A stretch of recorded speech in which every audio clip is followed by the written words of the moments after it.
Hi friends, welcome to my YouTube channel. இந்த வீடியோல TNPSC Group 4 and VO கான எக்ஸாமோட general details தான் நம்ம இந்த வீடியோல டீடைலா பார்க்க போறோம். இப்பதான் Group 2 and Group 2A எக்ஸாம்ஸ்க்கான notification பாத்தீங்கன்னா அப்ளை பண்றதுக்கான டேட் 23ஆம் தேதி நேத்தோட கம்ப்ளீட் ஆயிடுச்சு. நிறைய பேர் அப்ளிகேஷன்ஸ் பண்ணிருப்பாங்க.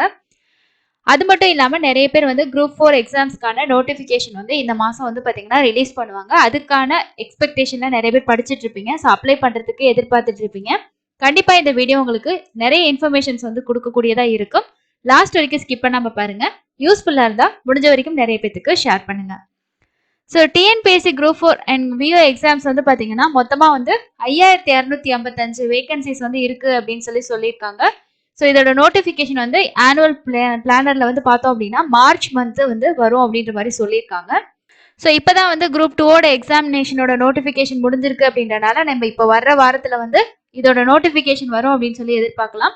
ஏன் அப்படின்னா இப்போ பிப்ரவரியில குரூப் 2 அண்ட் குரூப் 2 எக்ஸாம்ஸ்க்கான நோட்டிஃபிகேஷன் வரும்னு சொல்லியிருந்தாங்க. அதே மாதிரி பார்த்தீங்கன்னா பிப்ரவரியில அதுக்கான நோட்டிஃபிகேஷன் வந்தது. அடுத்தது assistant director of town and country planning டிபார்ட்மெண்ட்டுக்கும் எக்ஸாமினேஷனோட நோட்டிஃபிகேஷன் வரும்னு சொல்லியிருந்தாங்க. அதே மாதிரி பார்த்தீங்கன்னா அதோட நோட்டிஃபிகேஷனும் பிப்ரவரி மந்த்லேயே ரிலீஸ் பண்ணிட்டாங்க. ஸோ இப்போ மார்ச் மந்த்தை பொறுத்த வரைக்கும் பார்த்தீங்கன்னா உங்களுக்கு என்னென்ன மாதிரியான வேகன்சிஸ்க்கு போஸ்டிங்க்கு ரிக்ரூட்மெண்ட் நோட்டிஃபிகேஷன் வரணும் அப்படின்னா கம்பைன்ட் இன்ஜினியரிங் சர்வீசஸ்க்கும் சொல்லியிருக்காங்க. அதே மாதிரி டிஸ்ட்ரிக்ட் சைல்ட் ப்ரொடெக்ஷன் ஆஃபீஸர் இந்த சோஷியல் டிஃபென்ஸ் டிபார்ட்மெண்ட்டுக்கும் குரூப் 4 அண்ட் விஓ எக்ஸாம்ஸ்க்கான நோட்டிஃபிகேஷன் அடுத்தடுத்து பார்த்தீங்கன்னா ரிலீஸ் ஆகும் அப்படின்னு சொல்லிட்டு எதிர்பார்க்கலாம். ஸோ இந்த வீக் இல்லைன்னா பார்த்தீங்கன்னா நெக்ஸ்ட் வீக்குக்குள்ள உங்களுக்கு இதுக்கான நோட்டிஃபிகேஷன் ஆன்லைன்ல அப்ளை பண்ணுறதுக்கான அப்ளிகேஷன்ஸ் எல்லாமே ஓப்பன் ஆகிரும்.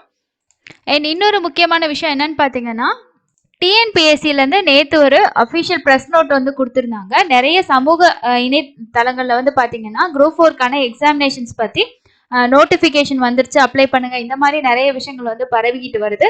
ஸோ இது யாருமே பார்த்தீங்கன்னா தேர்வர்கள் நம்ப வேண்டாம். உங்களுக்கு அஃபிஷியலாக அப்டேட் தெரிஞ்சுக்கணும் அப்படின்னா எங்களோட டிஎன்பிஎஸ்சியோட அஃபிஷியல் வெப்சைட்ல நாங்கள் இன்டிமேட் பண்ணுவோம் அப்படின்ற ஒரு இன்ஃபர்மேஷன்ஸ் கொடுத்துருந்தாங்க. அதனால நோட்டிஃபிகேஷன் வந்தது அப்படின்னா நீங்க இந்த வெப்சைட்ல செக் பண்ணி பார்த்துக்கலாம். அண்ட் அப்ளை பண்றதுக்கும் நம்ம இந்த வெப்சைட்ல தான் அப்ளை பண்ணுவோம். ஓகே, அடுத்ததான் நம்ம டிஎன்பிஎஸ்சி குரூப் 4க்கான குவாலிஃபிகேஷனை பொறுத்த வரைக்கும் என்ன மாதிரி இருக்கும் அப்படின்னு பார்த்தீங்கன்னா மினிமம் 10th பாஸ் பண்ணவங்க இந்த எக்ஸாமுக்கு அப்ளை பண்ணுறதுக்கு போதுமான குவாலிஃபிகேஷன் அதுதான். மினிமம் நீங்கள் 10th முடிச்சிருக்கலாம். ஸோ 10th மேலே நீங்கள் 12th டிகிரி டிப்ளமா இன்ஜினியரிங் நீங்கள் என்ன படிச்சிருந்தாலுமே பார்த்தீங்கன்னா மினிமமாக 10th படிச்சிருக்கவங்க இந்த எக்ஸாமுக்கு ரெஜிஸ்ட்ரேஷன்ஸ் பண்ணிக்கலாம். ஏஜ் லிமிட்டை பொறுத்த வரைக்கும் BC MBC BCM SC SC ST இவங்களுக்கு எல்லாமே பார்த்தீங்கன்னா மேக்ஸிமம் ஏஜ் லிமிட் கிடையாது. 59 வயசு வரைக்கும் இருக்கவங்க இந்த எக்ஸாமுக்கு அப்ளை பண்ணலாம். இந்த போஸ்டிங்கோட சேலரி அப்படின்னு பார்த்தோம்னா உங்களுக்கு பேசிக்காக பார்த்தீங்கன்னா 20,000 மாச சம்பளம் பார்த்தீங்கன்னா உங்களுக்கு பேசிக்காக 20,000 ப்ளஸ் உங்களுக்கு இருக்கும். போஸ்டிங்கை பொறுத்த வரைக்கும் நிறைய போஸ்டிங்ஸ் இருக்கும். அதே மாதிரி பார்த்தீங்கன்னா குரூப் 2 குரூப் 2 எக்ஸாம்ஸில் இந்த டைம் புதுசாக நிறைய போஸ்டிங்ஸ் கிரியேட் பண்ணியிருந்தாங்க. ஸோ நிறைய கால்ஃபர்ஸ் வந்துருந்துச்சு. அதே மாதிரி ஆவின் அதுக்கப்புறம் பார்த்தீங்கன்னா எலக்ட்ரிசிட்டி போர்டு இதில் இருக்கிறது எல்லாத்துக்குமே இப்போ டிஎன்பிஎஸ்சி மூலமாக தான் எக்ஸாம்ஸில் ஃபில் பண்ணுவாங்க அப்படின்ற மாதிரி ஒரு இன்ஃபர்மேஷன் சொல்லியிருந்தாங்க. மேபி அதில் குரூப் 4க்கு ஈக்குவலான போஸ்டிங் இருந்துச்சு அப்படின்னாலும் உங்களுக்கு இந்த டைம் இந்த குரூப் 4 எக்ஸாம்ஸ்க்கான நோட்டிஃபிகேஷன் வரும்போது அதில் இன்ஃபார்ம் பண்ணுவாங்க. ஸோ இதோட டீட்டெயில்ஸ் எல்லாமே பார்த்தீங்கன்னா அஃபிஷியலாக உங்களோட நோட்டிஃபிகேஷன் வந்ததுக்கு அப்புறமா தான் என்ன மாதிரியான வேகன்சிஸ் இருக்கு அப்படின்றத நம்ம கம்ப்ளீட்டாக தெரிஞ்சுக்கலாம். இப்போதைக்கு இன்னும் நோட்டிஃபிகேஷன்ஸ் வரல. குரூப் 4 எக்ஸாம் அண்ட் விஓ எக்ஸாமுக்கு அப்ளை பண்ணுறதுக்கு இருக்கிறவங்க என்ன மாதிரியான விஷயங்கள்லாம் நம்ம முன்னாடியே ப்ரிப்பேர் பண்ணி வச்சுக்கணும் அப்படின்றதையும் இந்த வீடியோவில் நம்ம டீட்டெயிலாக பார்க்கலாம். ஃபர்ஸ்ட் பார்த்தீங்கன்னா நீங்கள் ப்ரீரியாரிட்டி ஏதாவது கிளைம் பண்ணுறீங்க அப்படின்னா கண்டிப்பாக அதுக்கான சர்டிஃபிகேட்டை இப்போவே நீங்கள் அப்ளை பண்ண ஆரம்பிச்சிருங்க. நோட்டிஃபிகேஷன் பண்ணதுக்கப்புறம் நம்ம அப்ளை பண்ணிக்கலாம் அப்படின்னு பார்த்தீங்கன்னா அந்த சர்டிஃபிகேட் வர்றதுக்கே உங்களுக்கு சில வேலை டைமிங் ஆகலாம். ஸோ இப்போ ஃப்ரீயாக இருக்கீங்க அப்படின்னா ஃபார் எக்ஸாம்பிள் நீங்கள் பிஎஸ்டிஎம் சர்டிஃபிகேட்டில் ஏதாவது அப்ளை பண்ணுறீங்க அண்ட் விடோ சர்டிஃபிகேட் இந்த மாதிரி நீங்க ப்ரீரியாரிட்டி கிளைம் பண்றீங்கன்னா அதுக்கான சர்டிபிகேட் இப்போ உங்ககிட்ட இல்லைன்னா நீங்க கண்டிப்பா வாங்கிக்கோங்க. பிஎஸ்டிஎம் பொறுத்த வரைக்கும் பாத்தீங்கன்னா 10th வரைக்கும் நம்ம தமிழ் மீடியம் படிச்சிருக்கணும் அப்படின்றனால நிறைய பேர் தமிழ் மீடியம் படிச்சிருப்பாங்க. அப்போ நீங்க படிச்ச ஸ்கூல்ஸ்ல இப்போ ஒரு சிலர் ஃபர்ஸ்ட்ல இருந்து 10th வரைக்கும் ஒரே ஸ்கூல்ல படிச்சிருக்கவங்களுக்கு ஒரே ஸ்கூல்ல வாங்குறது ஈஸியா இருக்கும், வாங்கிக்கலாம். சில பேர் 5th வரைக்கும் ஒரு ஸ்கூல்ல படிச்சிருப்பாங்க, அடுத்து இன்னொரு ஸ்கூல்ல படிச்சிருப்பாங்க. அப்போ 2 ஸ்கூல்ல போய் வாங்கணும் அப்படின் போது இப்பவே நீங்க அதுக்கான அப்ளிகேஷன்ஸ் கொண்டு போய் கொடுத்துட்டு நீங்க வந்து உங்களோட பிஎஸ்டிஎம் சர்டிபிகேட் எல்லாம் வாங்கி நீங்க வந்து ரெடியா வச்சுக்கலாம்.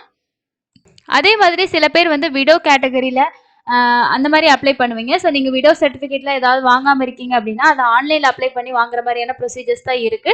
ஸோ அதை அப்ளை பண்ணும்போதே உங்களுக்கு வந்து எப்படியுமே வந்து மினிமம் வந்து ஒரு 10 டேஸ்க்கு மேலே ஆகிரும். அப்படி இருக்கும்போது நீங்க அந்த மாதிரி சர்டிபிகேட்ஸ் எல்லாம் வேணும்னு நினைக்கிறவங்க இப்பவே அதுக்கான அரேஞ்ச்மெண்ட்ஸ் எல்லாமே வந்து பண்ணி வச்சுக்கோங்க.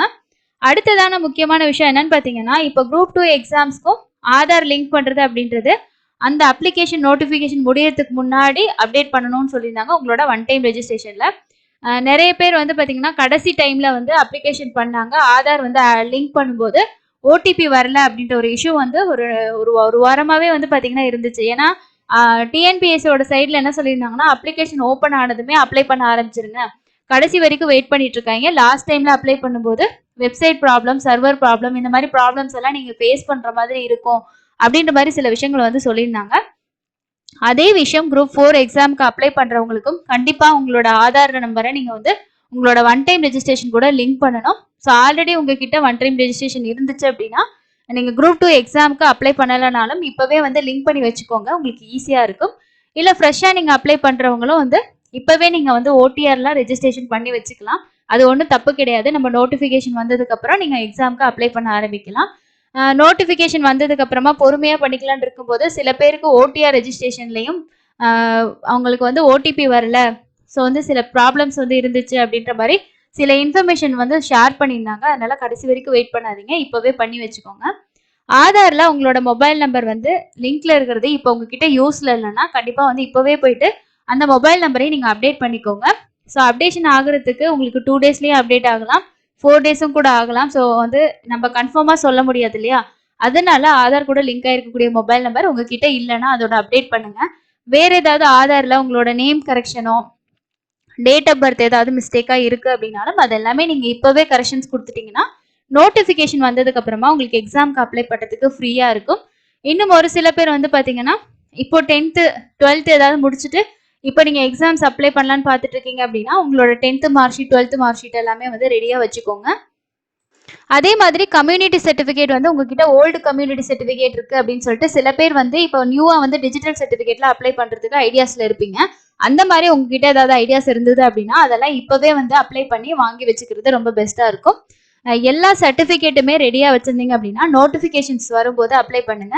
முக்கியமான விஷயங்கள் வந்து ஃபர்ஸ்ட் டைம் அப்ளிகேஷன் பண்ணும்போதே வந்து நீங்க ஒன் டைம் ரெஜிஸ்ட்ரேஷன் ஆகட்டும், உங்களோட நோட்டிஃபிகேஷன் அப்ளிகேஷன் ஆகட்டும், கரெக்ஷன்ஸ் வந்து சப்மிட் பண்றதுக்கு முன்னாடியே நம்ம வந்து தெளிவா பாத்துக்கிறது ரொம்ப நல்லா இருக்கும். குரூப் 2ல நிறைய பேர் ஃபேஸ் பண்ண ப்ராப்ளம் வந்து கம்யூனிட்டி சர்டிஃபிகேட்ல கொடுத்துருக்கக்கூடிய இன்ஃபர்மேஷன் வந்து தப்பா இருக்கு, அதை கரெக்ஷன் பண்ண முடியல அப்படின்ற மாதிரி சொல்லிட்டு இருந்தாங்க. ஸோ அதனால நீங்க ஒன் டைம் ரெஜிஸ்ட்ரேஷன் பண்ணும்போது உங்களோட கம்யூனிட்டி டீடைல்ஸ் அண்ட் வந்து அதர் டீடைல்ஸ் எல்லாமே கரெக்டா இருக்க மாதிரி பாத்துக்கோங்க. சம்டைம்ஸ் நீங்க வந்து மிஸ்டேக் பண்ணியிருந்தாலும் நீங்க எக்ஸாம்க்கு அப்ளை பண்றதுக்கு முன்னாடியே அதை கரெக்ஷன் பண்ணிட்டு அதுக்கப்புறமா நோட்டிஃபிகேஷன் வந்தது அப்ளை பண்ணுங்க. ஸோ இவ்வளவுதான் வந்து பாத்தீங்கன்னா பேசிக்கா இப்போ எக்ஸாம்க்கு அப்ளை பண்றதுக்கு வெயிட் பண்ணிட்டு இருக்கக்கூடியவங்க செய்ய வேண்டிய விஷயங்கள். நோட்டிஃபிகேஷன் வந்தால் நான் கண்டிப்பாக உங்களுக்கு இன்ஃபார்ம் பண்ணுறேன். அதே மாதிரி எப்படி அப்ளை பண்ணுறதும் அப்படின்றதையும் நான் டீட்டெயிலாக உங்களுக்கு சொல்கிறேன். ஸோ ரீசெண்டாக எடுத்த பாஸ்போர்ட் சைஸ் ஃபோட்டோஸ் வந்து ரெடியாக வச்சுக்கோங்க. ஏன்னா ரொம்ப பழைய ஃபோட்டோஸ் எல்லாம் வந்து நிறைய பேர் அப்லோட் பண்ணுவீங்க. முடிஞ்ச வரைக்கும் ஒரு 3 monthsக்குள்ளே எடுத்த ஃபோட்டோவாக பார்த்துக்கோங்க. அந்த மாதிரி உங்ககிட்ட ஃபோட்டோஸ் இல்லை அப்படின்னாலும் அதை எடுத்தும் வச்சுக்கோங்க. ஸோ இன்னொரு யூஸ்ஃபுல்லான அப்டேட்டில் மீட் பண்ணலாம். தேங்க்யூ.